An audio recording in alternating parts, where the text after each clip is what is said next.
Alan's always trying to get back into the womb. No, let's not psychoanalyze this, Jeff. Oh my gosh. Hello, everyone, and welcome. We are Irenicast. I'm Jeff. It's your brother, Alan. I'm Bonnie. This is Rajeev. On the first and third Tuesday of every month, We bring to you our perspectives on theology and culture. From a post-evangelical lens. Thank you for joining us for another conversation to provoke your progressive Christian imagination. This week, unfortunately, Casey is on assignment, and we are going to be revisiting an old episode. For those of you that may be new to the show or only have listened in the last maybe even just 40 shows. We had a regular co-host. It was myself, it was Alan, and it was the much beloved Mel, aka Mona, who was part of the show. And back on episode 73, Alan was on assignment that week, and Mona at the time and I were talking about forgiveness. And with a new set of hosts that we have on the show, it might be a good time for us to start revisiting some of those conversations and bring in new perspectives from people that have entered into the Irenosphere. I like that, the Irenosphere. That's what we're going to call it. I coined it. It's it. I have too many. Was that really 40 episodes ago? No, that was way more than 40 episodes. I'm saying for people that have been with us for the last 40 episodes or so would not know who Mona is because oh my goodness, this will be like 145 or something. So we're all different than way back then. We're all different. I'm the original OG from episode 73 because no one else on this show was on that episode. I was on a break. Alan was on a break, and yeah. So we're going to revisit this idea. I guess it's an idea, concept, depending upon how good our practice is, of forgiveness. And for our segment, we're going to be doing just a simple segment, but a good one called Staff Picks. For those of you that are old enough, you may remember the shelf in your local video store where the video staff, their one privilege was to be able to recommend movies that they enjoyed. So we're going to be doing that, not necessarily movies, but anything. Did you ever see one of those shelves and you think, I used to like that person, and now I see their pics, and I no longer like that person. Totally. I have literally stopped going to a video store because most of the pics I didn't like, and I was like, this place is not worth it. And I started going somewhere else. How that bias creeps up like, oh, you're one of those people. For those of you that are still listening after us talking about a video store. There was this place a long time ago in a galaxy far away where you would actually the walk Irenosphere. around. The Irenosphere. Please. Weird fact, I heard that Blockbuster could have done the Netflix thing and gone digital and mail at home stuff, but the CEO said people will always want to see each other at the video store, so we're not heading that direction. And they missed the train. Yeah, they just did. like IBM's kind of trashed Windows when Bill Gates presented it to them. Please forgive us for derailing the conversation Yes, before thank we you. start the conversation on Please- forgiveness. Please forgive us. See, Oh we're my God. opening up an invitation for all of you listening to forgive us right away, to enter into the right mind frame. Isn't that so sweet? It is so sweet. It's generous of us. It's, anyway, okay. This is ridiculous. Let's move on. Let's talk about forgiveness. So in the first conversation that Mona and I had, or Mel and I had, we talked about a lot of the personal dynamics of forgiveness, especially related around reconciliation and forgiveness. And the conclusion, and for those of you that listen to that, correct me if I'm wrong, but our conversation really was mostly around the idea is that forgiveness and reconciliation are not the same thing, and that you can have forgiveness without any kind of reconciliation or a relationship with the person who wronged you. We mainly kept the personal dynamic, even though we did mention some systemic things and all that kind of stuff. But obviously it's forgiveness. So there's a wide path in terms of things that we can discuss. So you all listen to this episode. So kind of what direction do you feel like we could take this conversation that you think is applicable to us today, and adds on that? And then we will put in the show notes a link to that previous conversation if you are so inclined to listen to that. So I recently did an Ask Anything Sunday in my church, and sometimes they go great, sometimes not so great, but I think it's really cool, once every 9 months, to just open up the floor to questions that people have, not like we have the answers as ministers or something, but the conversations and the questions themselves are sacred. One of the questions that came up was, why is forgiveness so hard? And I think that for me, this conversation is worth having multiple times and from different perspectives because it is such a difficult thing. And for me, living openly and seeing people as they are and holding other people in joy in this kind of open-handed way is a serious task. And it will take literally everything that you throw at it. And for me, forgiveness is one of those tools that helps me just regard people with an openness. And there's a freedom in embracing that I think your episode way back in with Mona addressed pretty well. And I think there are other dimensions too, especially for me as a Christian, like spiritual dimensions that are probably deeper than just the idea of like psychological healing for myself, which is really important. But I want to interact with the world in such a way that is really open, and that's a hard thing to do. So I'm glad we're having this conversation. How do you put forgiveness and openness together? Well, it's really easy to shut myself off. When I feel I've been wronged, or I know I've been wronged, it's really easy to just shut that down forever and to not encounter people or to avoid people or to avoid situations. But if I want to see people for like who they really are, I'm not going to think better of them than they are. And I'm not going to think worse of them. I'll just see them as they are. And if I can respond with forgiveness, especially people who are seeking it, it means I can still have like an open hand toward that person, even in like a metaphorical sense. And to me, that like builds a muscle throughout my life that's how I want to live, because there are other options. I mean, I could live in a very vengeful, hateful, retributive kind of existence where I feel like I need to punish other people or I have to set things right in the universe and I have to use my power to do that. I think especially for me in my like social location, it's much more healthy for me to not do that. It's not a moral thing. It's like a calling in my life, I guess. I want to be a part of a universe that leans that way. I don't know what I'm trying to say, but I feel like that's the real work of life, you know? Maybe it would be helpful if we all said what we mean when we say forgiveness, because I think we're going to really quickly get down a hole of, you know, what do you mean? Like, what is forgiveness? And we may even all have very different definitions on what forgiveness is. Okay, for me, it's the opposite of vengeance. It's like, I am not going to like, even if I'm justified, I am not going to take something in response to like someone else's evil. So where's justice in that? See, I don't believe in just a just universe. I believe in like more than that. I don't want to get on like the biblical studies soapbox. Yes, but you do. That's where a lot of my stuff comes from. Huh? Yes, you do. Yes, I do. That's my background. Hop on there. I just shoved it by your feet. Step up. Fine. Step up. Throughout the Gospels and the pastoral epistles, you hear this like deeper spiritual reality reiterated, both by like the Apostle Paul in some of his letters and by Jesus in his teachings, that say that there's this like deeper spiritual dynamic going on when you forgive people. It's not just about your own health. It's not just about you being a magnanimous person who loves everybody, but there's this real sense that like you are a forgiven human being. And yes, I've like reorganized what I think about sin or evil or things that I've been given in my tradition, but I still believe it's important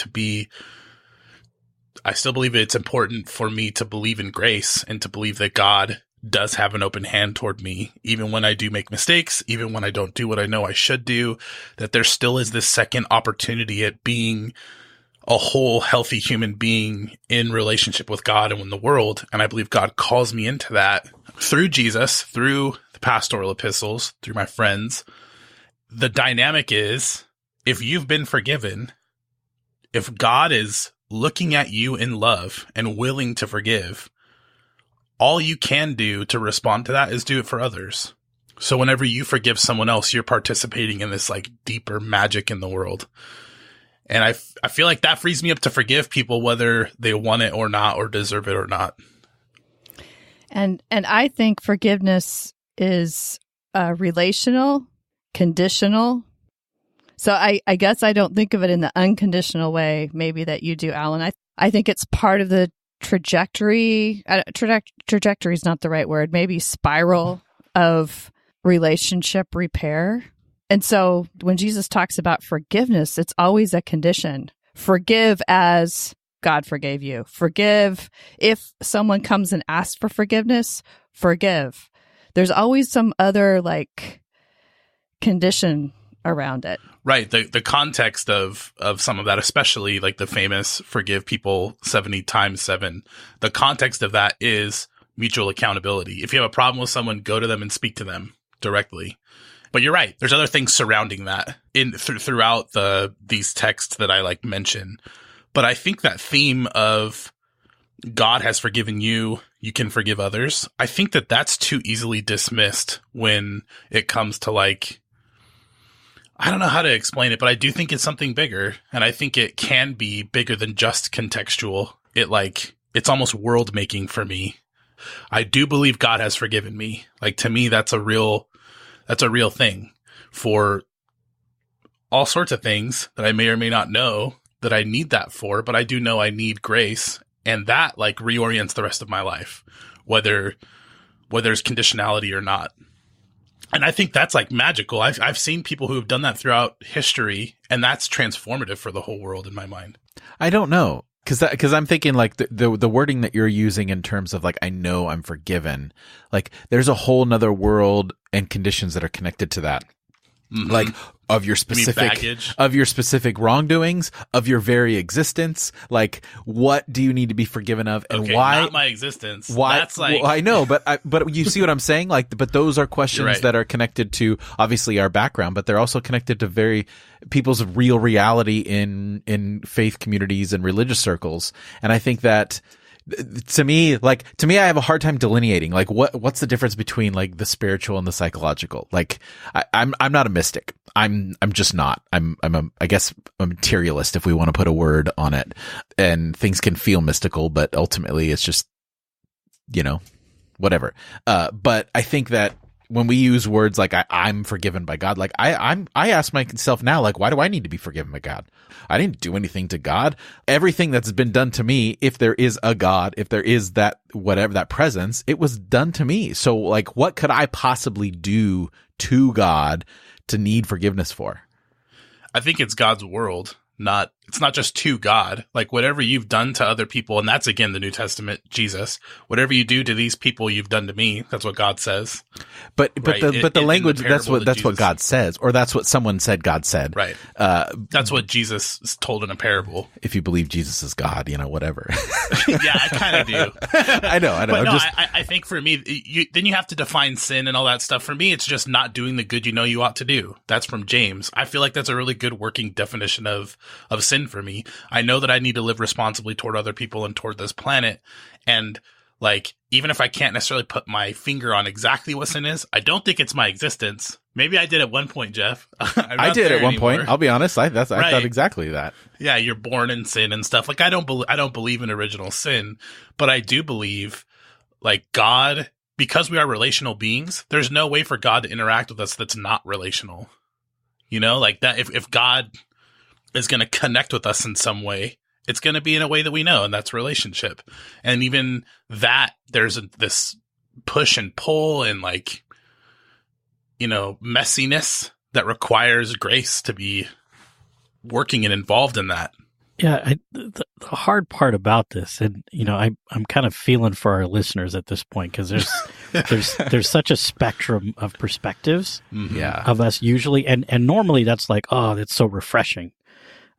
With this thing though, forgiveness, it's so personal that having a spectrum can be a little maybe destabilizing and frustrating. So, and I know I'm going to contribute to that right now, but forgiveness is, oh my God, for me individually, in my personhood, it feels like a very intensely relational concept. However, I'm also somebody that hasn't suffered a great deal of evil perpetrated on me and my personhood. And so then I think about maybe the more popular, non-spiritual idea, therapeutic idea of forgiveness, which is highly individual. It only requires the person who has been harmed to say, you know what? I'm not letting that person or that incident have continued control over me. And I think that's a really powerful dynamic when it comes to personal healing, personal progress, and in the therapeutic setting is critical. So I'm wondering if part of the dilemma here is we're using a single word, forgive, forgiveness, forgiving, to mean two very different things. We're using it to mean an individual release in order to pursue healing, to continue to function somewhat normally in society, to get past an evil done to oneself. And we're also talking about, we're using that same word to talk about intensely relational dynamics, which requires some repentance, maybe some accountability, even penance. Like, how do I pay back for this evil that I've done? I want to honor the power of the concept, and I also want to honor everyone involved in the conversation that we may have very different perspectives on this. So as we're talking, at least as I'm going to talk, I'm going to try to frame them as individualized, highly personal forgiveness, and then relational, societal, or communal forgiveness, because I think they're similar but kind of different. Does that make sense? Yeah. I appreciate you talking about this spectrum of ideas. I'm fully aware that I might be the only person on the podcast who sees God in personal terms, and that maybe God doesn't, like, it's a good question. Does God forgive you? Is that even an operational thing? Like, should we only talk about the context that you've just laid out, or should there be like a divine kind of equation at work? Oh, I would say the relational includes the divine. I think of God in personal terms too, but I think differently than you do, Alan. And Raj, thank you for delineating the spectrum. I guess this is like a smorgasbord of forgiveness, and hopefully folks can maybe pick and choose along the way something that might resonate that they'd like to think about as they go forward. Alan, I hear you say, does God forgive us? I feel forgiven. Depending on how you see God's action in the world, I wonder sometimes, do we need to forgive God? This idea of relationship, forgiveness as maybe relational repair of some kind, or having a part to play in relationship repair. I know in my personal faith journey, I have been pissed off at God. And I have looked at the world and I have seen evil perpetrated, and I've blamed God for that. And so part of my work, my spiritual work, has been not only to completely reimagine God, but also to forgive God for some of the evil that is alive in the world. That's so interesting. Now my brain is like firing at 1,000 miles per hour.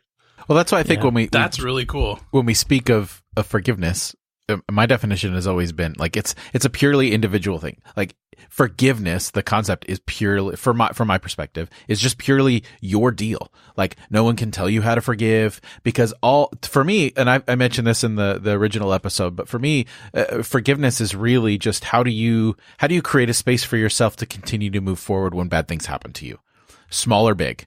And that's it when it comes to forgiveness. It's your personal work to try to figure that out. And then there's things connected to it: reconciliation, justice, like all the other ways that it manifests as you go through. But to me, that's as simple. So to assign like forgiveness to God, or if I'm saying, like, Bonnie, what you're saying is I get what you're saying, and I agree. Like, there are times where I have to forgive God, but it's not because I feel like God is, and I've shared this before, I feel less and less of God as a person and more of like a force or reality or whatever. But it's when I say I need to forgive God, I'm saying I need to create space in my head, in my heart, in my spirit, whatever, to move forward and not be stuck and not relive whatever that wrong was. And that, to me, that's all forgiveness is. It's just individual personal work. I love that, like, we're so different. You said you're not a mystic, which is true, because, like, that's putting the cart before the horse for me. Forgiveness is this giant, like, rushing, huge river of grace that is like this divine flowing action that you're just stepping into a whole history of it. Right. And I think labeling that way or narrative forgiveness is limiting that way, because I think forgiveness is a narrow thing. Yeah. And I would say I would completely delink grace, but maybe let's save that for a little bit later. Yeah, good call. In the conversation. But Jeff, what you're talking about, so I want to preface this thought that this is coming from a place of high sensitivity. It's going to potentially come across as callous to people that have been hurt. Forgiveness can sometimes be too individualistic in that, but I believe it should be. So if you've suffered, and it doesn't matter what the event was, it could be a harsh word for the 1,000th time that just broke something inside you've been trying to hold together, and this person whose opinion you value, a parent, a significant person in your life, says that thing one more time and it just is crushing. You may never be able to re-enter a relationship. It's just not going to happen. It could be something incredibly vile. You may never be able to re-enter. So the individualistic forgiveness is essential. We need to hold on to that for our own health and well-being.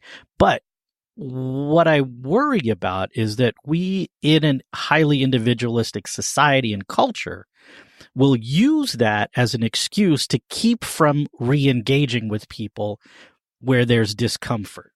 Right. But what I say that's personal work, like, who are we to tell people that they're doing that? No, I agree. But like for me, it's like there's people I disagree with politically. I think Trump is an evil force in the universe. I think he now has power that he shouldn't have.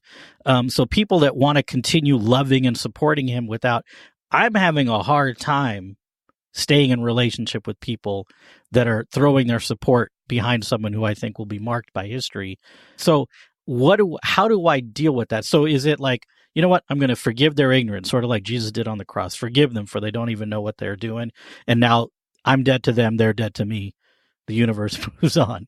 And I guess I want to be less willing to go to that individual siloed act of forgiveness just to prevent some discomfort on my part in trying to relate with people who may think differently or maybe have said or done things to me that were hurtful, as a way to sort of justify my avoidance of them. Does that make sense? No, that makes total sense. And I agree 100% with that. I just think that's not forgiveness. Like, to me, like, again, that strict definition of forgiveness is how do you healthily move through that, and avoiding doing that by using forgiveness is not forgiveness. Like, if we're going to but that's what I'm saying. And that's why this is so messy, because it's so highly individualistic. It looks differently for every single person depending upon the severity of what's happened to them. I know someone who suffered a tragic loss,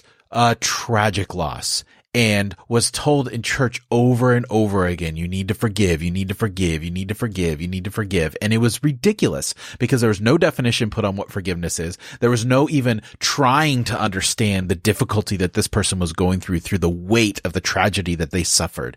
And it's a lifelong thing. And to me, when we use the forgiveness, also what we do is we put it like a destination mark on it. Like, you get to this place of forgiveness and then you move on. It's in the past, but that's not true either. Like, it's this lifelong process of just figuring out, maybe that's all forgiveness is you just figuring out the best way for you to deal with crappy things that happen to you, whether small or big. But isn't that just coping? Yeah. That's why maybe the forgiveness needs to be retired as a word, because it's got so much baggage to it. I said this early on in the podcast that we should not use the word sin any longer, because I think of all the baggage. I think it should be a word that is done with. In fact, I don't think I've used it since then. And I'm canceling forgiveness. I'm throwing forgiveness. I'm throwing forgiveness in that category. That's a very Jeff Manildi thing to do. The spectrum just exploded on one end. I have canceled sin and I have canceled forgiveness. So be it. It is finished. Okay, so the theologian in me is like, no. We can't live in a world without a concept of sin and forgiveness. Like, right. I agree. But much of our experience. But we take the word away. We can have the concept, but I'm saying that those words do damage to the concept that they represent. The words will always live underneath because they've existed. They've been born. We are engaging them. So Jeff's killing them. He's not giving them safe harbor. I'm not acknowledging them. I don't forgive them.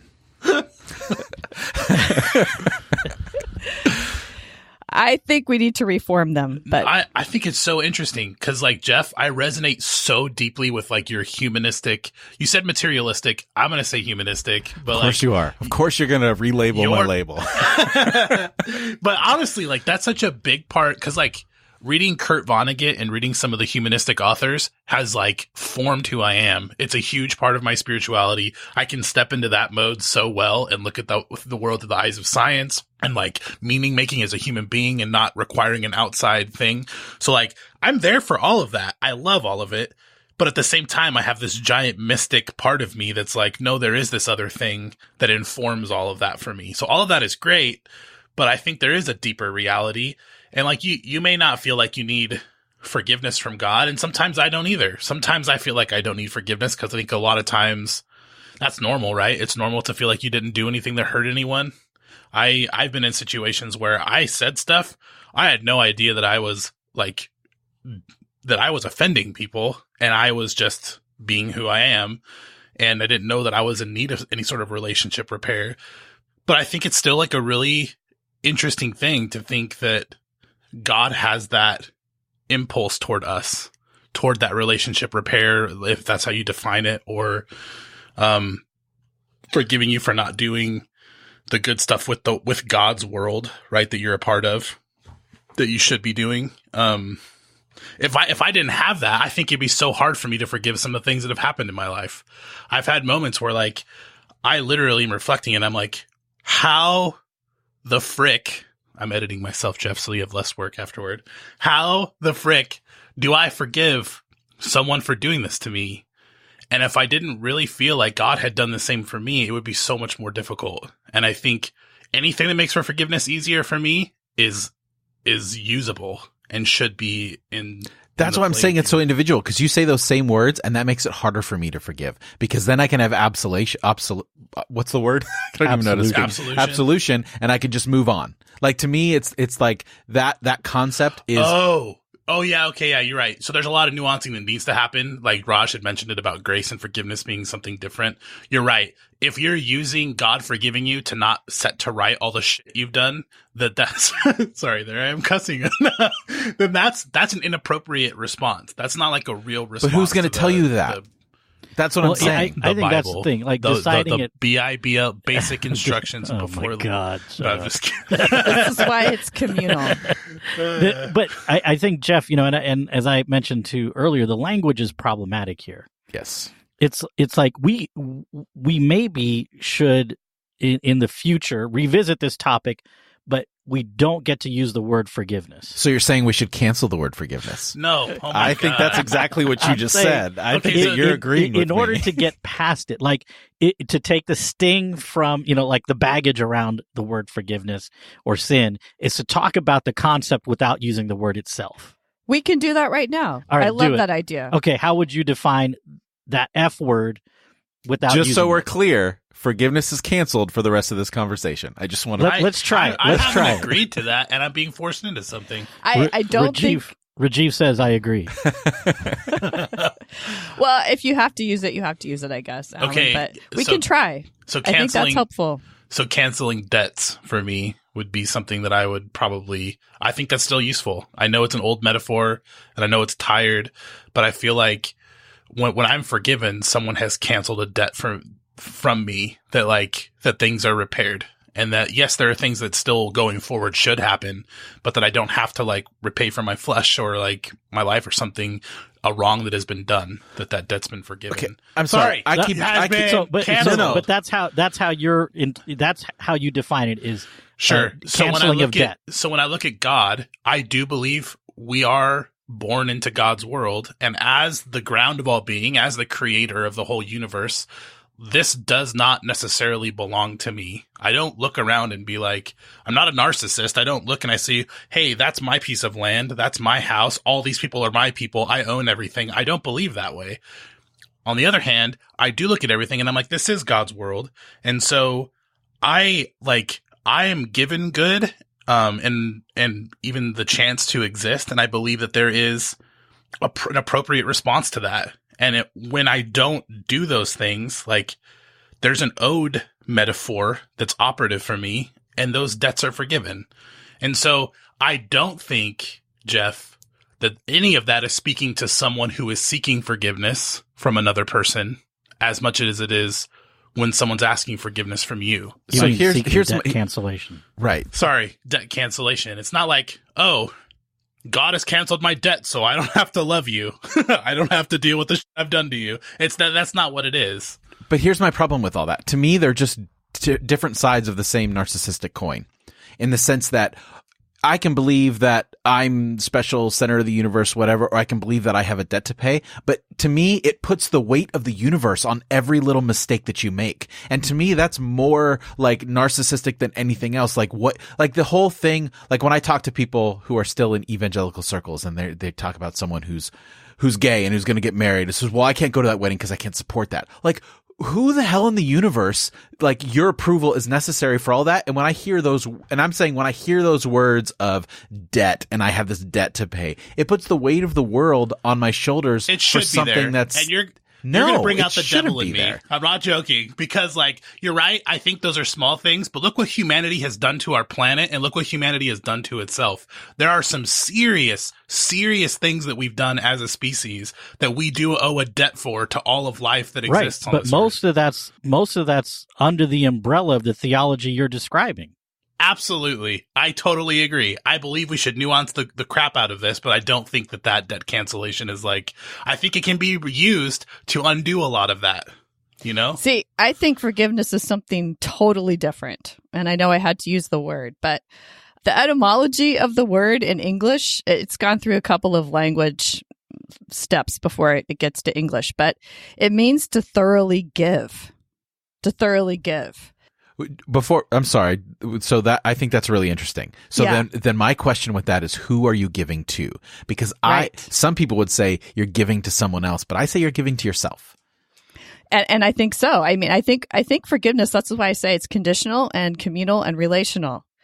Because if a wrong has been done and someone comes and whoever did the wrong acknowledges the wrong being done and does whatever they can to make it right, then the person to whom the wrong has been done is given the power to gift.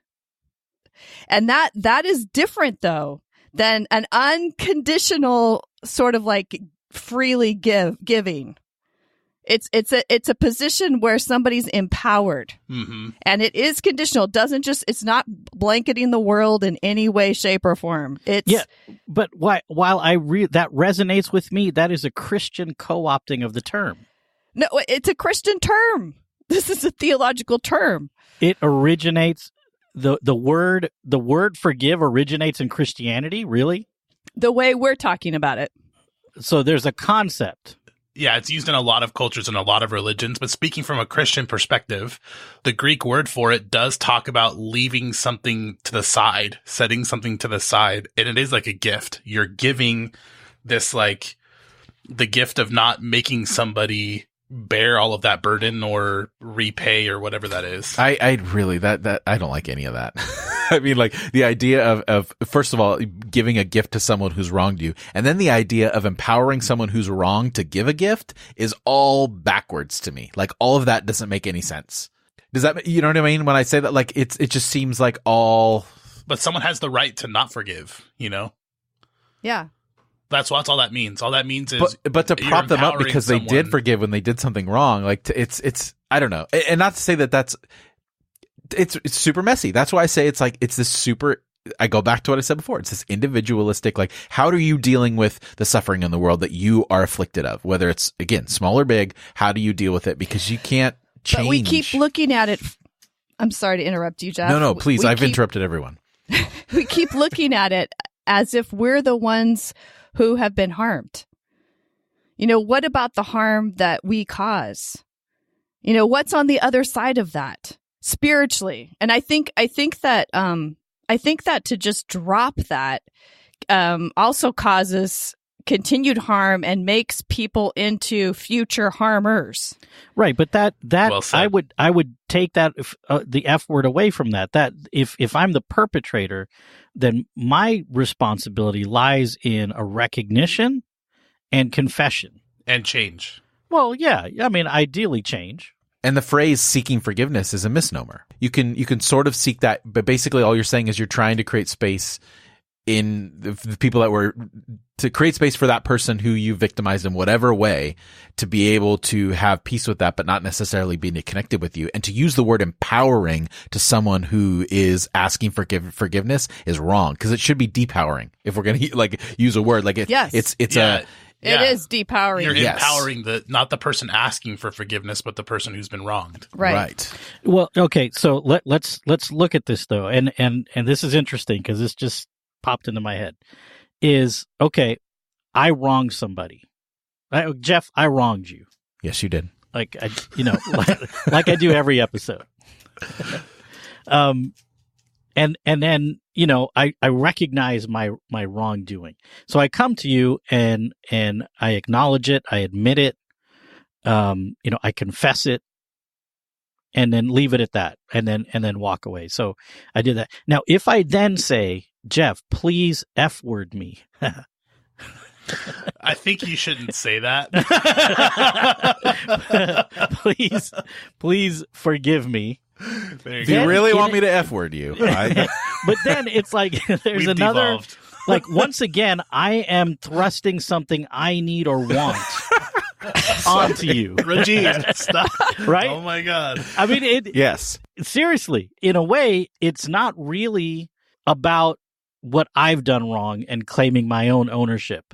It's then, again, asking something of you. I think anyone in a serious relationship has probably felt that before at different points.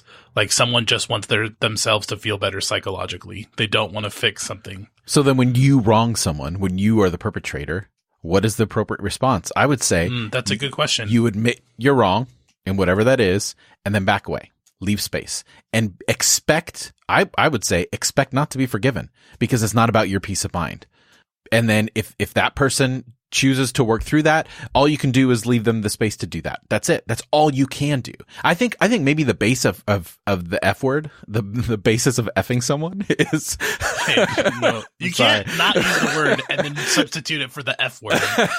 Well, it's anyway, is a certain amount of serenity, right? Is knowing what you can and cannot control, and all you can control is the admission of guilt, the admission of a wrongdoing, and that you can't do anything else outside of that. And then if you want to go into a larger narrative for yourself, all you can do moving forward is to be aware of how your actions affect others and try to do it less in the future.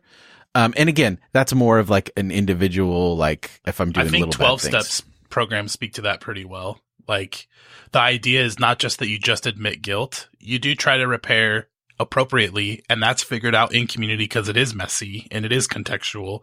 And you do it to the best of your ability, what is appropriate to repair the harm that you've done.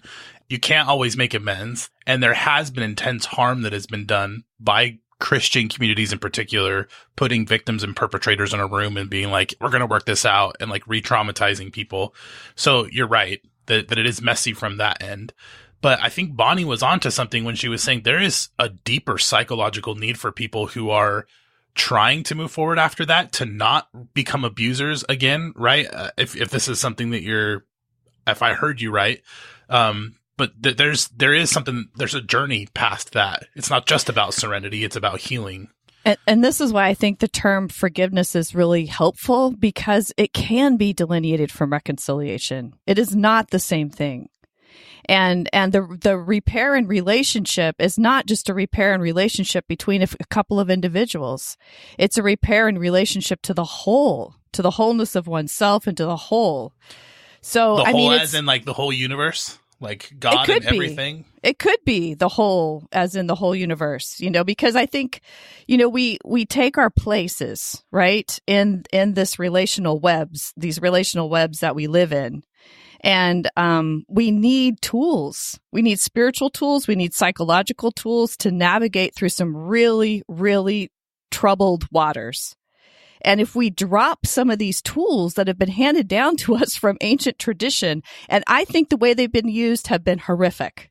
As a woman, I can speak to the way that I have seen often male pastors force forgiveness on women, especially who have suffered greatly and been called unchristian or unloving or unkind because they didn't work towards reconciliation after an egregious wrong had been done to them. So I am not at all advocating for that.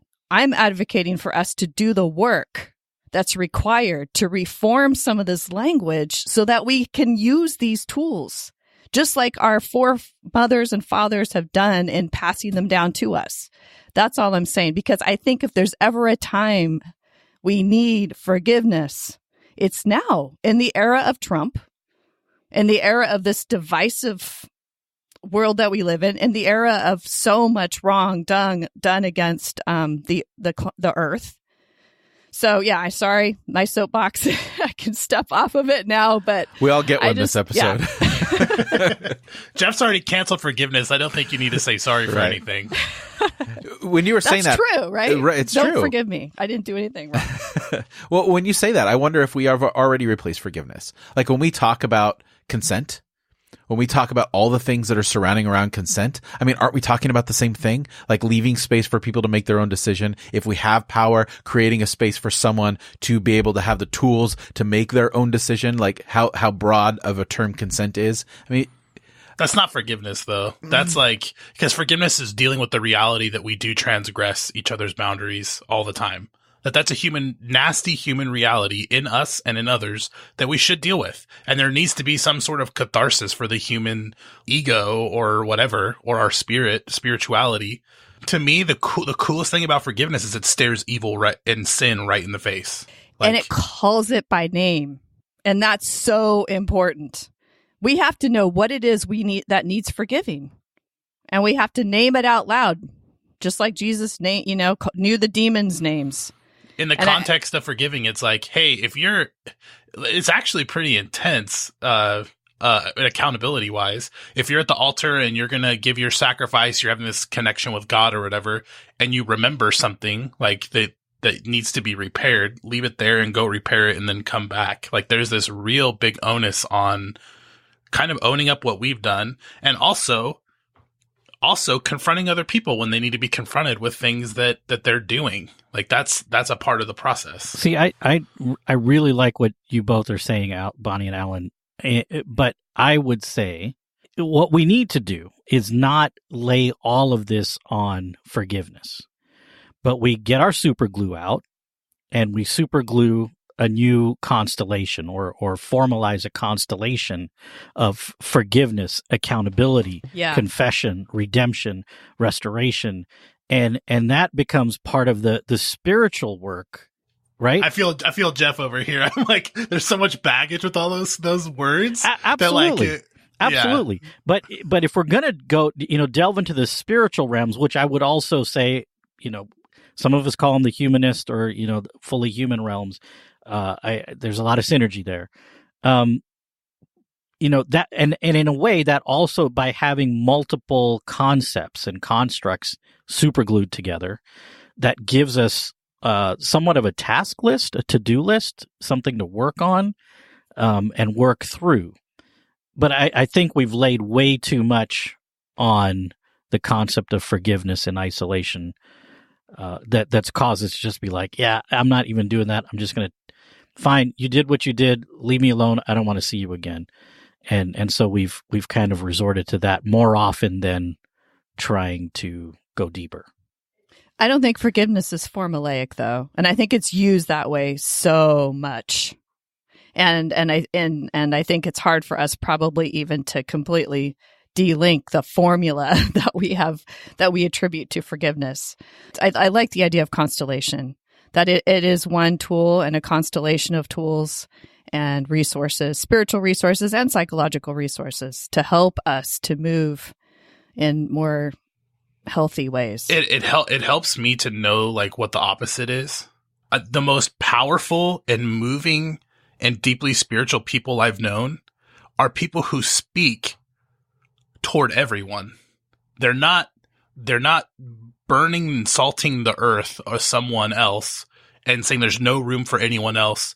They're speaking in a way that actually invites perpetrators and hateful people to change their ways, really, and provides a path for them. I think of like Cornel West, the way that he speaks to people. I think of, there's Tutu. Even Bernie Sanders speaks that way sometimes. And yeah, Bishop Tutu. And like, there's all these people when they speak, they're like, hey, inviting people, like there is, and the problem is, especially in progressive circles, that concept kind of gets left to the wayside, is that, no, I effing hate these people. They should be deported. I just saw on Facebook, we should deport all conservatives. Like that's our standard at different points. And I'm not saying nobody's allowed to have that.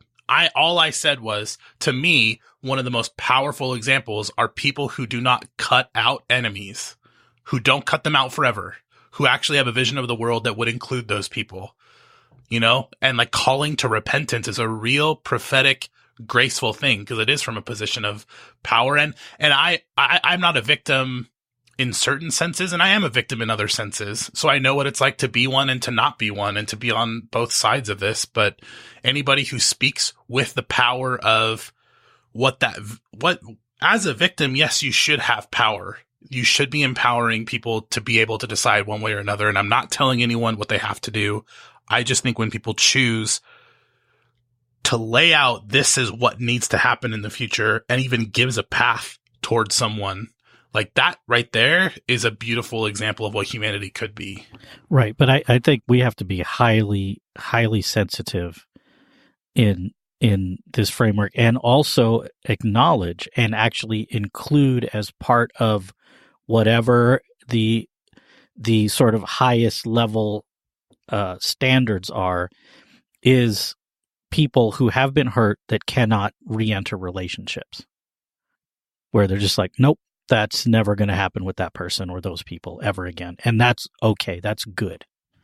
Yeah, and that's why I think that forgiveness is a journey, right? We go to burn it down, we go to build it back up again, and that all of those are just the, you know, to use another biblical term, the fruit of that, the spirit of that moment. But there's a deeper spirit. We're getting to like Carl Jung here. There's a spirit of the times and there's a spirit of the depths, right? And I think that there is something bigger and deeper. Yeah, I tend to agree with Alan on this. I think there is like a cosmological shift that happens when a heart is transformed in a way, either as forgiven or in the act of forgiving, that I think is like, it's really kind of beyond our understanding. I mean, I've seen it with people that I work with, and it's super powerful. And I wouldn't want to undermine or negate that power. No, not at all. I mean, there's some work that's happening in prisons right now where men who, and it's almost always men that are sexual offenders, rapists, and victims of sexual crime go through a training process, and they're willing to come in and talk to these perpetrators and share stories in the hopes that there will be some change, some rehabilitation. And that's not you know, the individual victim of a particular perpetrator isn't in the room, but somebody who has suffered. So, you know, Bonnie, what you're talking about, there are these powerful examples of this kind of work happening, and it is incredibly powerful and transformative. But we can't expect everyone to be willing to go into that. Yeah. And it relates to, one's relationship with Christianity, and at least in the context that we're talking about it. And it is different in other faith traditions, as it should be. I mean, it's a tapestry of understanding that the human family kind of weaves together. But I also just wanted to say, just because, I don't know, it's just bothering me that when we depersonalize anybody, including Trump, and make, make I've wanted to say that this whole time. Make a human being sort of a scapegoat of evil, I just think that we're perpetuating something that we're actually trying to undo. It's why I think that in our scriptural text, the Christian text, forgiveness is conditional. It's forgive as you have been forgiven, or there's a relationship there, because lest any of us think that we are somehow beyond the need for forgiveness.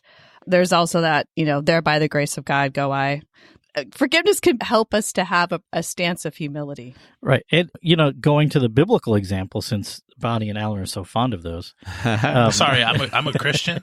This is really interesting how this has become like a two-on-two dynamic here. No, but I'm saying that tongue in cheek because anyway, there's parody involved, like the parable about the one guy that gets forgiven this huge debt by the king, and then he leaves, and then he beats this guy up who owes him, nickels. There's parody there, right? It's not, even in the biblical example. So, also historically in Christianity, one of the biggest teachers in early Christianity was the biggest perpetrator.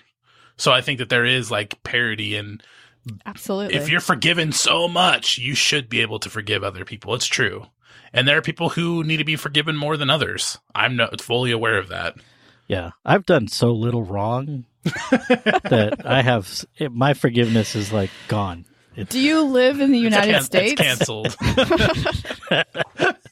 Yeah, I know. That's such a bad thing to say. I apologize. And you know what? I know that I take the weight of the world on my shoulders, so I actually appreciate Jeff saying that earlier in the episode. I did in the past. I took things that were not appropriately mine, but I still think I think it might be appropriate at this point for all human beings to recognize that we are, and I know it's out of necessity, but we still participate in a system that is systematically destroying all life on this planet. And it's we need forgiveness as a species for that.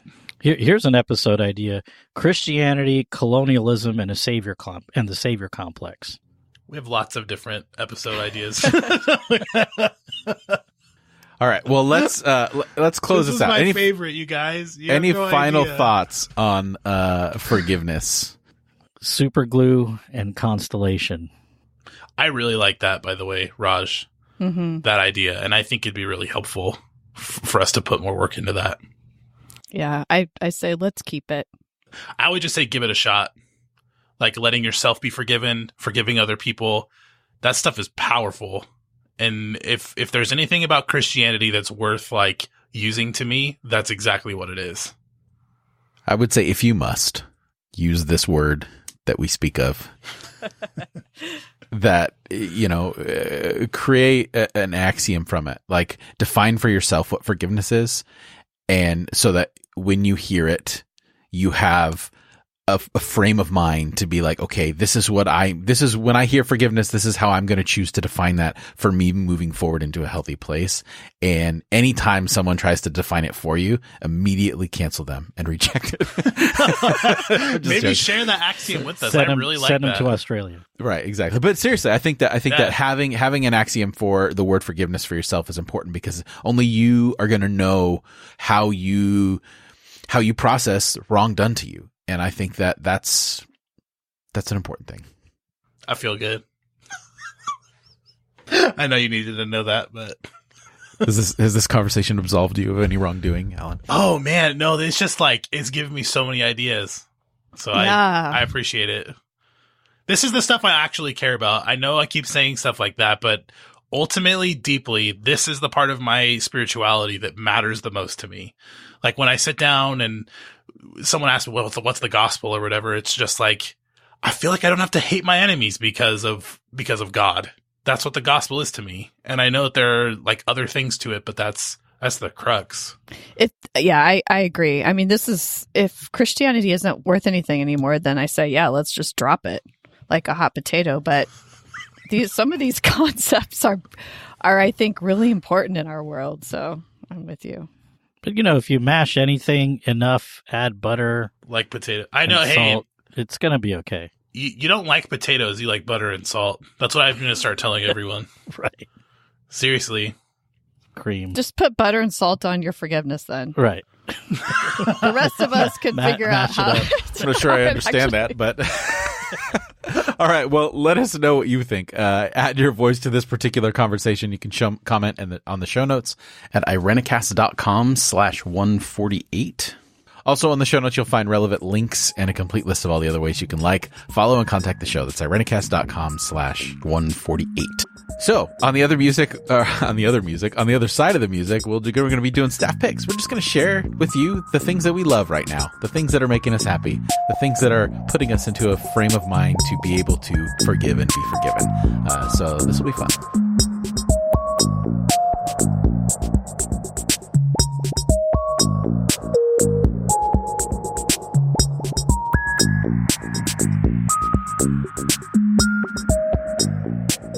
All right, so it's been a while since we just caught up on the show, sat down, had a little chat that didn't have the weight of our theological world on our shoulders, and we're just going to share things that we love. Like, we are more than just theologians and critical thinkers and whatever. We're people. We have fun. We like things. So what we're going to do here is we're just going to share things right now that are bringing us joy. There's a lot of weight in the world right now. There's a lot of weight and transition, which we're going to be talking about over the next couple months in our own lives and the show. Like, there's a lot on our plates. So hopefully in the midst of that, we're taking some time and we're doing some things that we enjoy and that we want to share. We want to spread the good news about the things that we are doing that make us happy. So there's a lot of amazing things in our Blockbuster, and people are walking around, and now they're at the section where it's just staff picks. And Alan, you know me, I have shaped my whole life on recommending movies for people. I am your recommendation engine. If I could just say to everybody, I've doubted Jeff in the past, and it's always been wrong. So if he wants to cancel stuff, maybe I should be listening, because he'll recommend a show, and I'll be like, "Oh my god, I'm destroyed for a week and am reborn into something new." Happens every time. I know when Alan's bored because he'll text me and be like, "What should I watch?" No, it's not when I'm bored. Or you're looking for something like very often. So if I'm going to actually sit down and watch TV, it has to be good. So that's why I go to you. So the staff picks here is something more on the lighthearted side of things? It can be anything.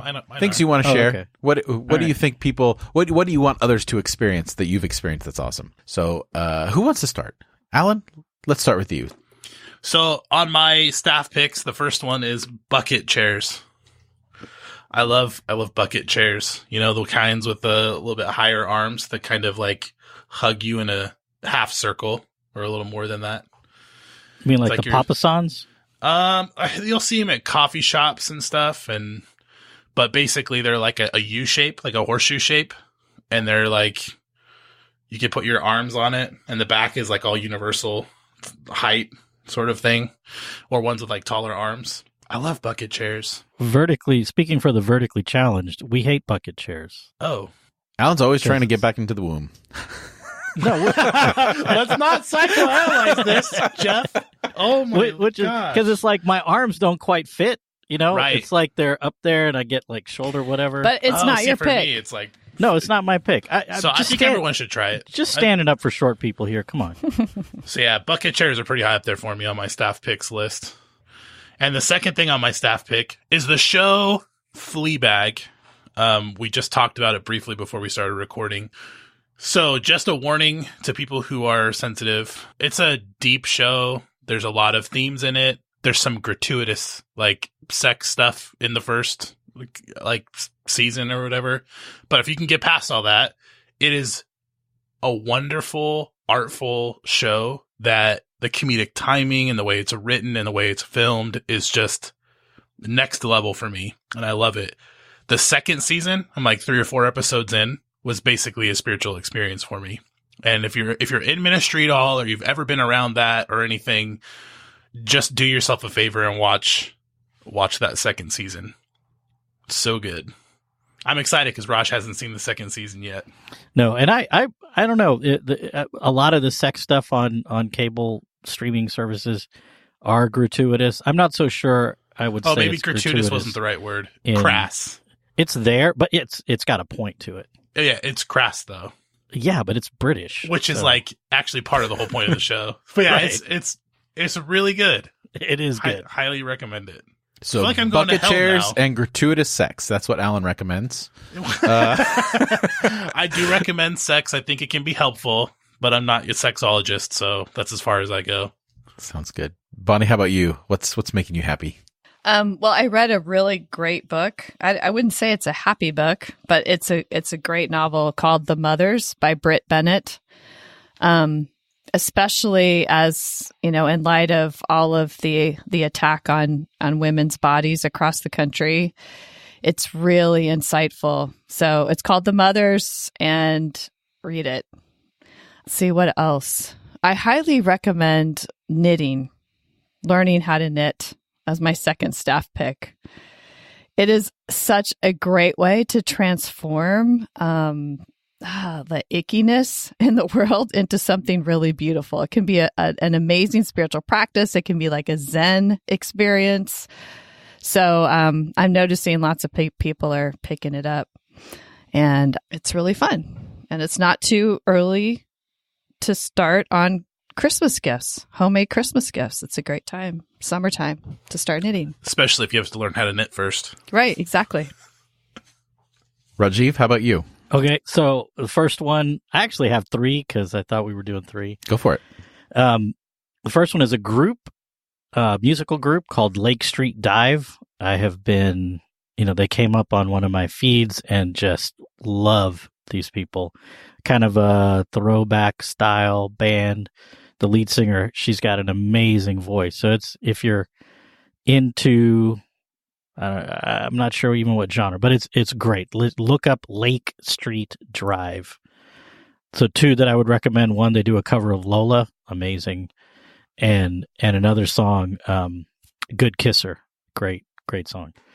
And then if you don't understand satire, don't watch this movie. But if you like satire, watch Hamlet 2.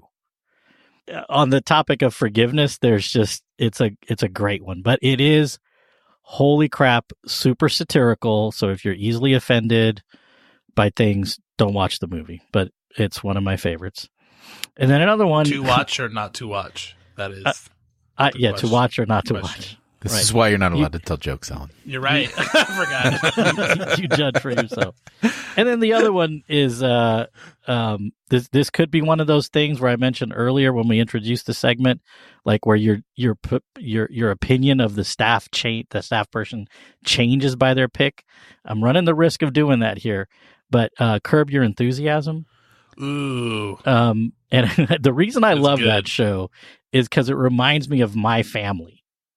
Like the kind of the Indian immigrant cousin, uncle, aunt network, where it's just so funny and dysfunctional and ridiculous and so on, and how they touch, as Jewish Americans, they sort of touch on these universal themes of being minoritized and in these clustered, tight-knit communities. And I just love that stupid show. So good. One. Larry David, right? Yeah. Very good.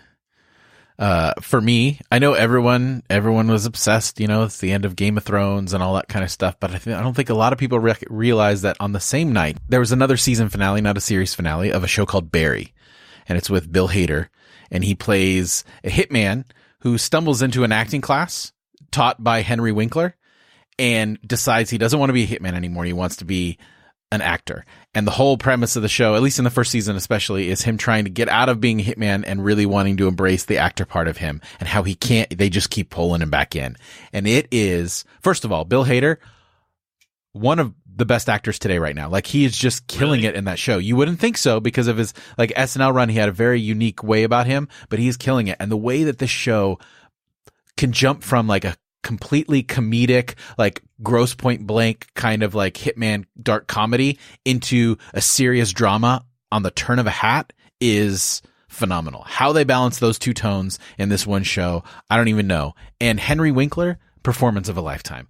He's been playing a joke of himself for a long time, and he starts out that way in this show, but really especially in the second season, really came into his own and had some amazing moments. It's just so freaking good. I love it. He's so underrated, Henry Winkler. Right. Yeah. Oh my gosh. It's such a good show. It's at the top of my list right now in terms of shows I've been watching. It doesn't surprise me about Bill Hader. I really like that guy.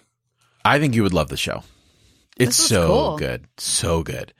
Unfortunately, it's getting critical good reviews, and I think it's going to be on for a while, but it did get lost in the shuffle with the whole Game of Thrones thing. I recommend that. Yeah. Well, yeah. I don't know. That's another show. I don't know. We don't need to talk about Game of Thrones. Everyone else has already done that. And then the other thing I want to recommend is I recently watched on Amazon Donald Glover's new short film / music video called Guava Island. It's kind of a throwback to the old, you know how like when Michael Jackson would put out the video and it would be this like half hour to an hour long movie and there'd be some stuff in there. It's really akin to that because it's basically like a long form music video. It's got a little bit of fairy tale in it, and it's just really, really good. I really enjoyed it. Yeah. Rihanna's in it. She doesn't sing though. Like I was waiting for her to like sing, but she just acts in it, and it's he uses his song. So This Is America is in it, and Summertime. I think Summertime, is that what the song's called? Summertime. That was a good song. I think maybe they were written for this and then they were released before this, but it's on Amazon. It's shot in 4:3, so it's got that really like old feel to it, and it's good. It's something I need to watch a couple more times because I feel like Donald Glover is the type of filmmaker and creative that you can't like. You got to watch his stuff a few times to really pick up on everything that's going. But it was definitely worth a watch. If you have like about an hour, it's 45 minutes to an hour. I think it's really good. It's a throwback to something we don't see a lot anymore. Yeah, my niece loves that, and she's been begging us. You need to watch it. I'm like, yeah, watch okay, it. Whatever. Watch it. All right. Well, I'll make sure to give her credit though. She doesn't listen to the podcast. Okay. Yes, please do. And then speaking of podcasts, my last recommendation is a podcast that I started listening to called By the Book. And it's by two women who go through and they read a self-help book, and then they live that book out for 2 weeks, and then they come on the show and they talk about it, the good and the bad. It's really interesting. And cool. The two personalities, like they are hilarious and vulnerable, and they have recorded conversations with their partners and with their friends as they go throughout the process of like living out the book, and then they discuss what was good, what was bad, and how things have changed, and then they do a follow-up episode with people who listen to the first one and ask questions about what they thought and bring a little bit more light to it. Great podcast. So I highly recommend By the Book. And we'll put all the stuff that we talked about in the show notes. So now I imagine someone like sitting in a bucket chair, listening to Raj's music while knitting and listening to a podcast. Yeah, with the book on the table. Getting the full Irenicast experience. Well, based on how Rajeev described his awkwardness in sitting in a bucket chair, I'm picturing like a Mr. Bean episode where he's like knitting something and it ends up being like I can't get him up. You knit and it's the ugliest thing that's ever existed. Right. All right. Well, that will do it for us this week. Alan, how can people find what you have going on the interwebs?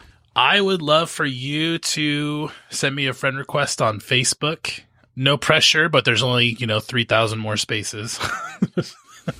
That's a joke. You, like, all of you who have connected with me and messaged me and commented on stuff, I really appreciate it. So, Rev Alan O'Brien, look me up and add me. And Bonnie? Yeah, I started a new page on Facebook called Rev Bonnie Rambob, and I've been posting quite a bit on there, so I'd love to connect with you in that way. And I am on Facebook and Twitter at Rev Raj Rambob. All right. And you can follow me on all the socials at Jeff Manildi. And on the second and fourth Thursday of every month, you can listen to my other podcast, Divine Cinema, where we discuss and oftentimes mourn the portrayal of faith in movies. As for Irenicast, don't forget to subscribe to the show and never miss an episode. We're available on all major podcasting platforms, Apple Podcasts, Spotify, Stitcher, Google Podcasts, and many more. And while you're there, if your platform allows it, leave us a rating and or review. We're always looking for more and more ways to hear from you, or recommend the show to a friend. We would also love that. You can also fill out our listener survey at irenicast.com/survey. The information you give us there is super helpful as we move forward and continue to evolve the show. That's irenicast.com/survey. So for this week, I'm Jeff. It's your boy, Alan. I'm Bonnie. This is Rajeev. Thanks for joining the conversation.